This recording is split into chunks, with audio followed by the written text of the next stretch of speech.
Olá a todos. Oi, pessoal, boa Tudo noite. bem? Boa Tudo noite. bem? Sejam bem-vindos a mais uma live da Neurosaber. Como sempre, devido ao fato de estarmos em Berlim, estamos começando pelo horário do Brasil mais cedo, né? Aqui agora, a gente sempre A não gente vê o sempre se horário perde. antes. Normal. Mas normalmente, acho que deve ser umas 8h30, 9 horas mais ou menos.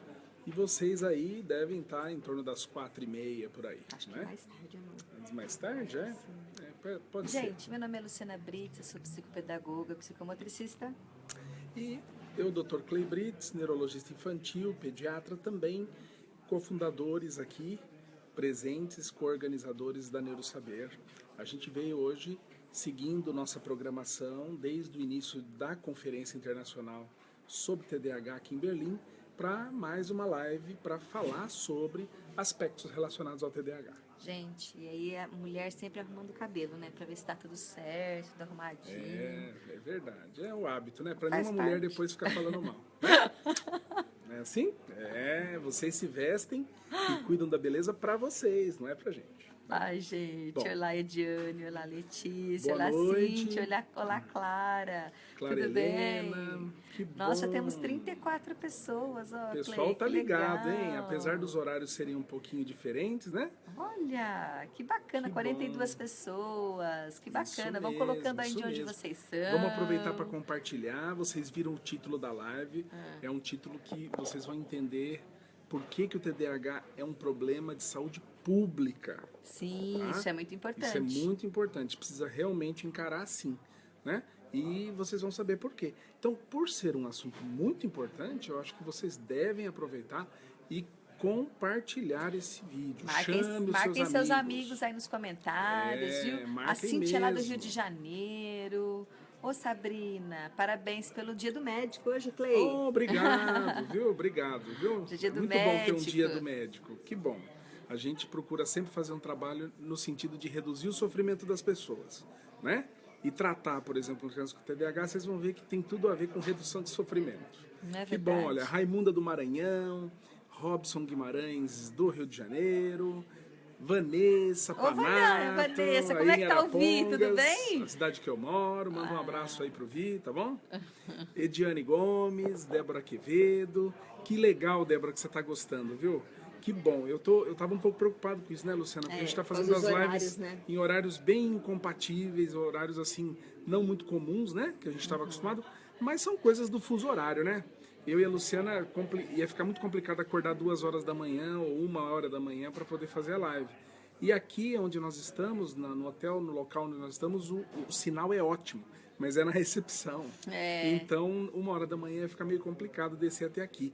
Olha a Laís de Arapiraca, Alagoas, terapeuta ocupacional. Débora Melara, de Porto Ferreira. Colégio Marissa de Taguatinga. Ô, Taguatinga, um abraço para vocês aí. Celeste de Manaus. Que bom, Letícia Oliveira. Que bom, gente, bacana. Raimunda Silva Anjos, que está sempre com a gente, né, Raimunda? Que bom.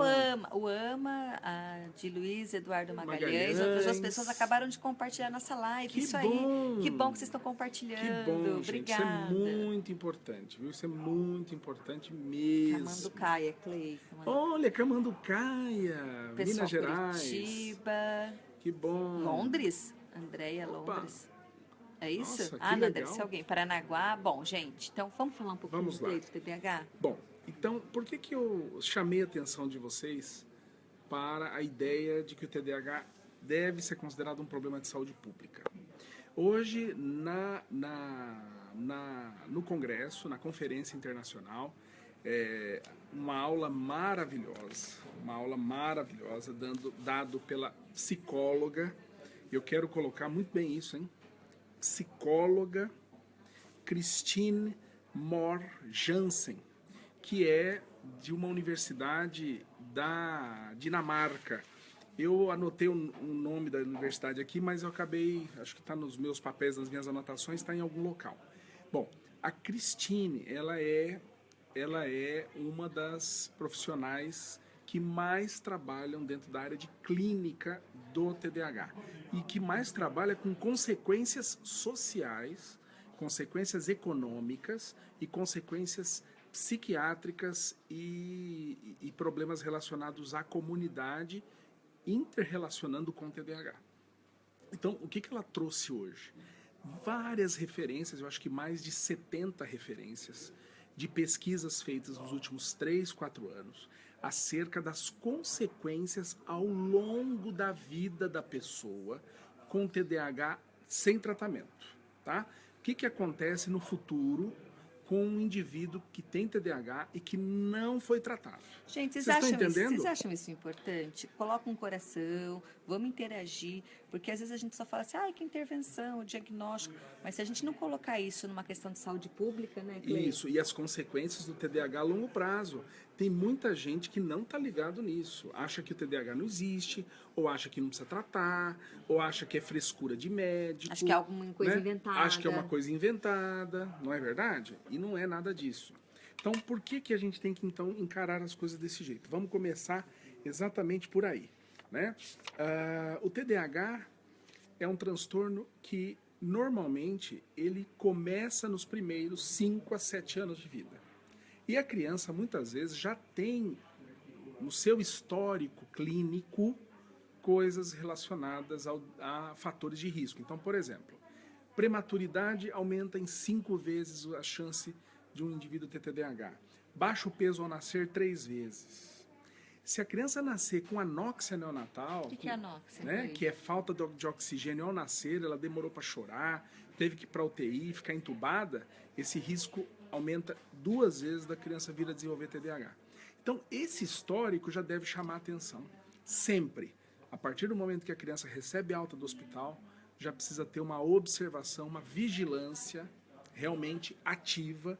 Não é esperar as coisas aparecerem, é olhar desde os primeiros meses e anos que essa criança pode vir a desenvolver o TDAH. Outro ponto muito importante é que o TDAH aumenta muito mais em ambientes ou lugares ou famílias que existe história familiar de TDAH. Então, por exemplo, histórico de mãe que tem TDAH aumenta o risco em 18 vezes. Então, se a mãe tem TDAH e tem um filho TDAH... Exatamente, tem que tratar os dois. Não, e tem 18 vezes mais chance de ter um filho com TDAH. De ter um filho com TDAH. Um pai com TDAH tem risco 10 vezes maior de ter um filho com TDAH. A mãe tem mais herdabilidade. A mãe está tendo uma herdabilidade maior. Pais que têm qualquer problema psiquiátrico têm 19 vezes mais chance de ter um filho com TDAH. É muita coisa, hein? E a mãe e pai que passaram por problemas com a justiça e foram presos têm chance 2 vezes maior. Por que isso, gente? Porque se já foi preso é porque já tinha um perfil de comportamento neuropsiquiátrico de risco, tá?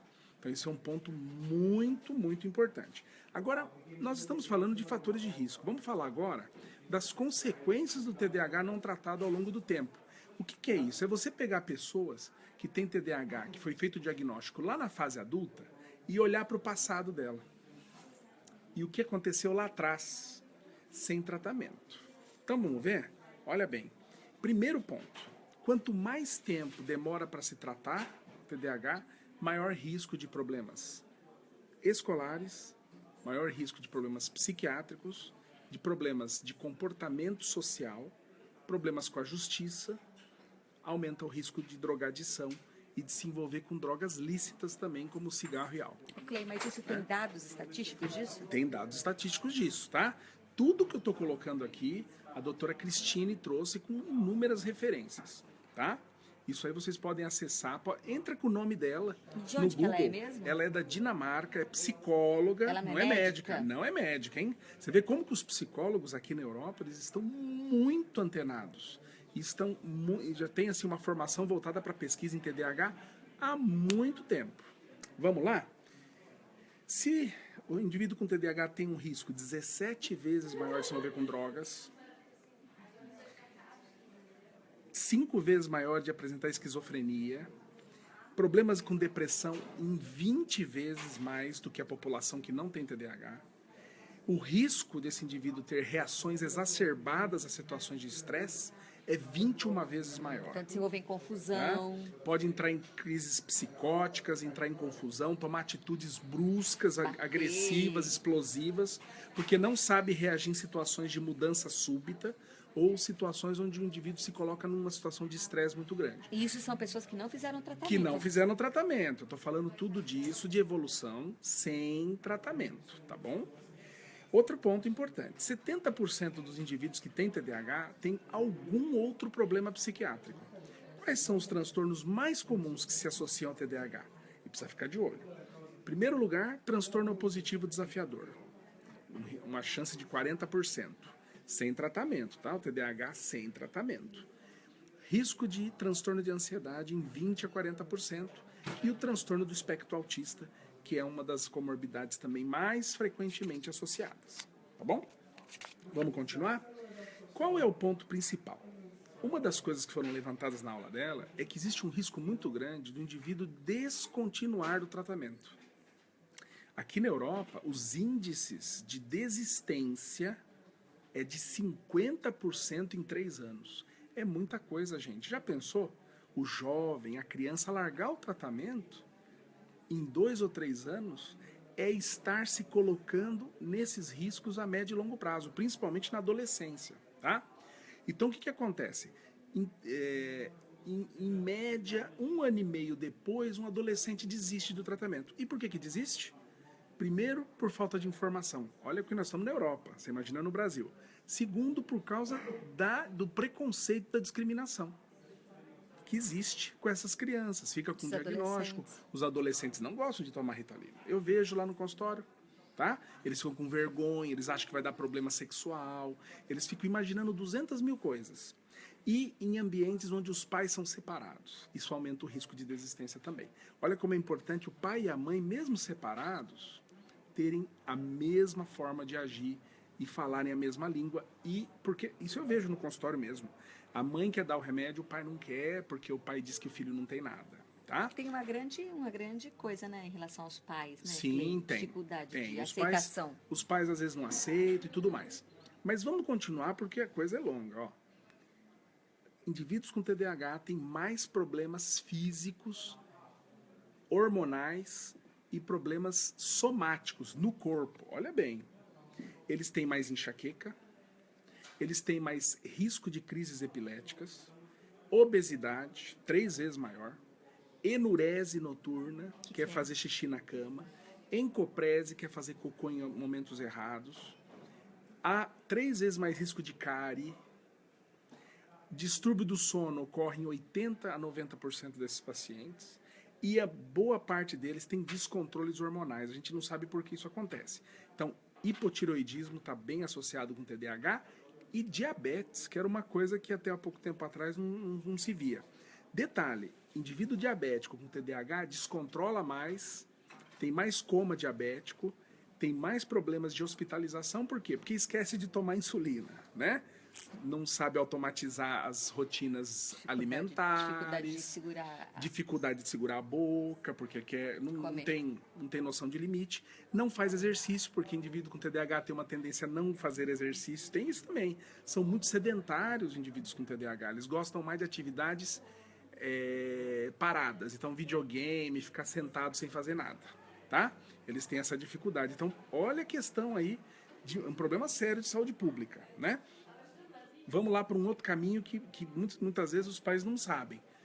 Em crianças com TDAH tem mais miopia, usam mais óculos, tem problemas ortopédicos, principalmente musculatura de membros inferiores. E quando são bebês tem mais história de refluxo, tá? Então isso é muito frequente. Vamos passar por uma fase crítica, ó. Risco de suicídio, uma coisa que até um tempo atrás a gente achava que não tinha, né? Como indivíduos com TDAH têm mais chance de desenvolver quadros de ansiedade, autoestima baixa e tem risco 20 vezes maior de desenvolver depressão, eles têm um índice de ameaça a suicídio 8 vezes maior do que a população normal e de realmente se suicidar em 12 vezes. Se for TDAH nas meninas, o risco aumenta. Tá? As meninas se suicidam mais. As meninas têm mais risco de suicídio, as meninas com TDAH. Aproveitando que estamos falando das meninas, risco de gravidez precoce é maior em meninas com TDAH e risco de aborto Não se sabe por que essa ligação, mas estudos já vêm mostrando que o índice de aborto é maior. Todos tá? esses casos não tratados. Né? Casos não tratados. Nós não estamos falando de casos tratados. São TDAH, jovens com TDAHs sem diagnóstico. E sem tratamento. Sem tratamento. Com diagnóstico, sem tratamento. Outro ponto importante. Indivíduos com TDAH se acidentam mais, se machucam mais e ficam mais hospitalizados. Isso é um problema de saúde pública. Os acidentes são mais sérios, são mais frequentes e essas crianças têm um risco 30% maior sem medicação de se acidentarem. Inclusive, a medicação tem um fator protetor contra acidentes de trânsito em adolescentes com TDAH. Sobre medicação, Clê, tem uma pergunta interessante da Antonielli. Antonielli faz uma pergunta aqui. Ó. Muitos médicos se recusam a prescrever medicamentos, alegando que o medicamento faz mal, que a psicoterapia é o melhor caminho. Concorda com essa opinião? Antonielli, não é questão de concordar. As evidências científicas mostram que a medicação, junto com a psicoterapia, são os caminhos mais adequados. Tá? A medicação Se é o perigosa? médico, não, a medicação não é perigosa. Se o médico se recusa, no mínimo ele está desatualizado, tá?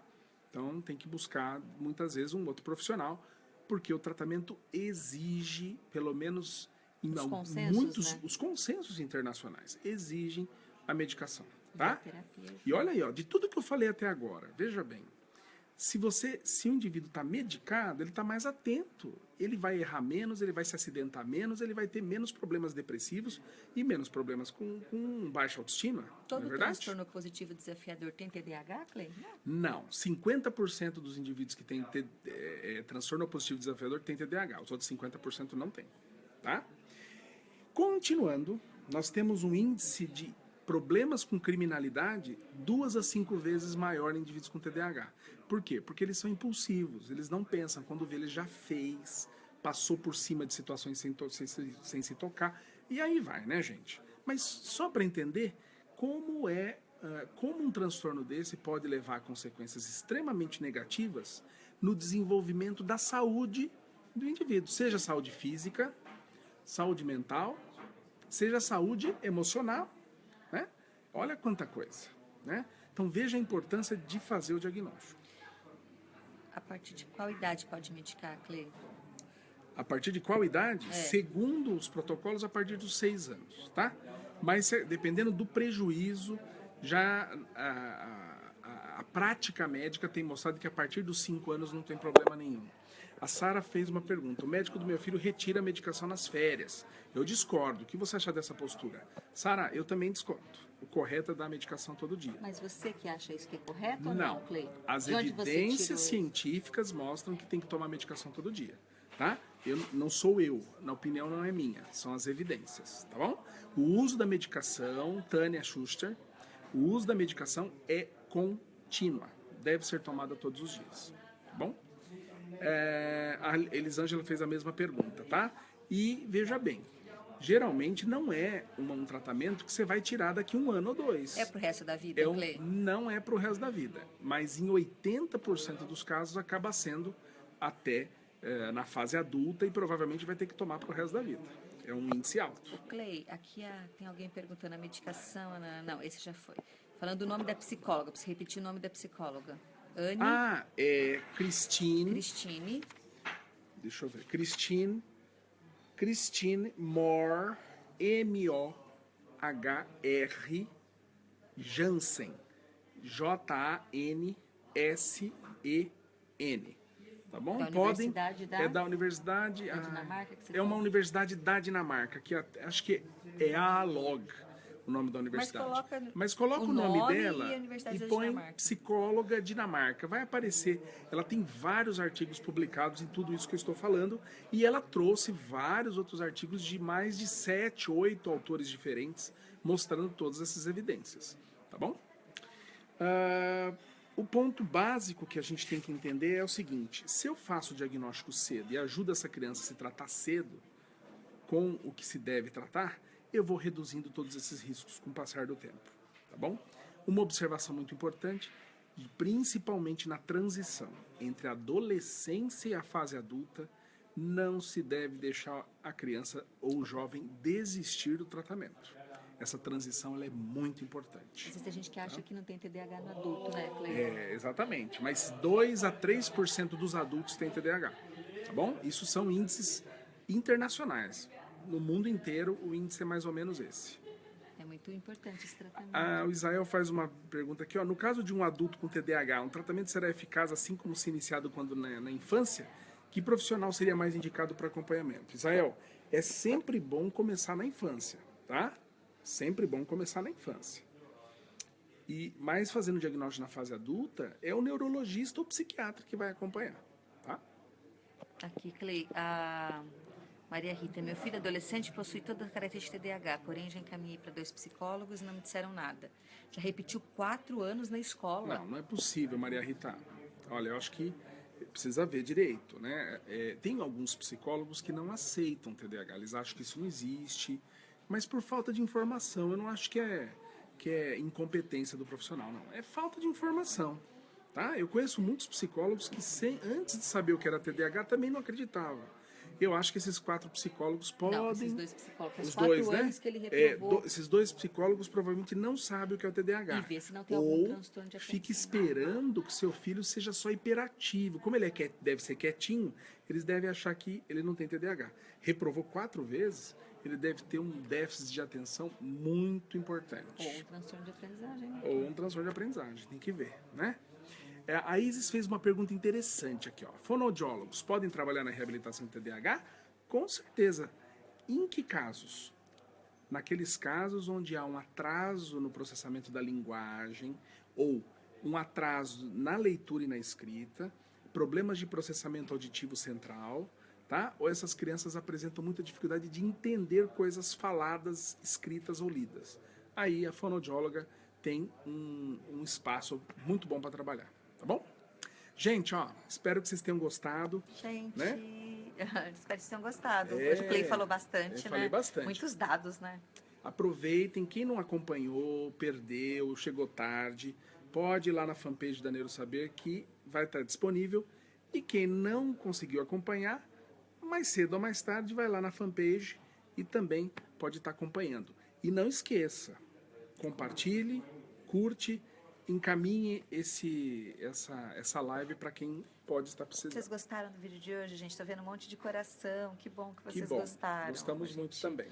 Isso era uma coisa que o Clay sempre se preocupa muito, em mostrar o prejuízo social. Porque às vezes a gente, lógico, falando da escola, de casa, mas enquanto a gente não tratar, né, o TDAH como um transtorno de causa, né, de cunho social, né, de prejuízo social, a gente não vai poder melhorar a vida das pessoas com TDAH, das famílias, da inclusão. A gente não vai poder sensibilizar o poder público em relação a isso. Então, por isso que a gente pensa nisso, né? E o que teve muito lá hoje, né, no final da apresentação dela, 3 perguntas foram direcionadas a como fazer essas informações chegarem até políticas públicas, né? Porque não adianta fazer política antidroga, por exemplo, se você não fizer tratamento de problemas neuropsiquiátricos. E outra coisa, uma das coisas que nos preocupa é que não é todo pai, toda mãe que vai poder pagar o médico, vai poder pagar o psicólogo. Tem que ser ofertado isso tem que ser ofertado pelo poder público. É o Estado que tem que ofertar isso para os pais, para os professores, para os pacientes com TDAH, né? Não é um tratamento barato, gente. Isso aí está disponível para 10% da população e 90% da população. Tá o quê? Tá relegada aí a atendimento público que não tem estrutura para essas crianças, entendeu? Para esses adolescentes, para essa família, para esse professor. Então é complicado você falar em inclusão desse jeito, é complicado você querer falar num monte de coisa se você não tem estrutura para deixar isso para a maioria da população. Isso não pode ser de minoria, isso tem que ser da maioria da população. Muito bem. Boa noite para vocês. Bom, boa noite para nós. Para vocês daqui a pouco, né? A gente já vai dormir Tudo aqui já. De bom para vocês, tá? Daqui a pouco a gente... Né, estaremos voltando para o Brasil amanhã à noite. Isso. E a gente se encontra lá. Gente, um abraço, Deus abençoe. Amém. E acabou agora, o que vocês vão fazer? Compartilhe. Compartilhe o vídeo. Tá bom? Importante, viu? Um beijo, fica com Deus. Tchau, tchau. Tchau.